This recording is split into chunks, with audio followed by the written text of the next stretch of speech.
President did notch a victory last night in the primary election in Wisconsin. Tim Michels, the candidate that Trump backed for governor, beat Lieutenant Governor Rebecca Kleefisch, who was endorsed by Trump's vice president, Mike Pence.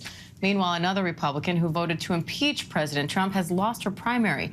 ABC News Political Director Rick Klein joins me live now for more. Rick, 3 Republicans now who voted to impeach former President Trump have now lost their primaries. Is there any room in the party for dissent? Dissent, maybe, but full-on anti-Trump dissent, that is another story. So far, we know that there were only 10 House Republicans that vote for impeachment. 4 of them decided to not even face the voters again, and only 2 have been able to get through to the general election. The big test is going to be Liz Cheney next week. Her primary is the one that Trump is targeted more than anyone else. Of course, she's been high profile in the January 6 hearings, so there may be an opportunity to break occasionally with the president, but to come on fully anti-Trump, it didn't work for Tom Rice in South Carolina a couple weeks ago, and it didn't work for Jamie Herrera Butler in Washington State. She was a major player, in a sense, in the January 6 committee hearings and in the events of impeachment, even, given what she had said at the time. She dug in on that, and she is not going to be returning to Congress as a result.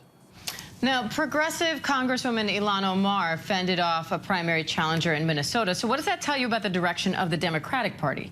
Yeah, Diane, it's interesting. The progressives have had kind of a mixed bag of a year so far. There have been a bunch of places where they've fallen short, but Congresswoman Cori Bush was able to prevail in her primary last week. Ilhan Omar won by just a few thousand votes, kind of a scare for an incumbent member of Congress. And the issue of police reform was front and center in this Minneapolis-based district. Don Samuels had been the face of the efforts to try to beat back the initiative to essentially defund the police. Ilhan Omar felt differently on that. You combine that with victories in Wisconsin for the Senate candidate, and even Vermont for a House candidate, and progressives had a pretty good night.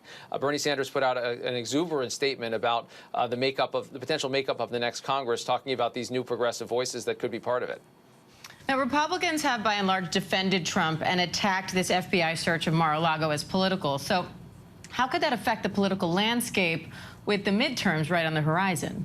Really striking to see how Republicans fell into line, not just defending Trump on this, but making this raid part of their casting of a weaponized bureaucracy in the phrasing of at least some of them, tying it to President Biden's efforts to try to hire more IRS agents to enforce more tax laws, without any evidence, without knowing anything at all about what was behind this warrant, whether it was justified, what was found at Mar-a-Lago. They're defending Trump and making it about the Democrats, and it is a powerful political issue potentially. It's also potentially a dangerous one. Some of the rhetoric that they've been using has been borderline inflammatory. And keep in mind, this after we had the whole campaign about the Democrats were the party of defund the police, we've had some Republicans saying defund the FBI.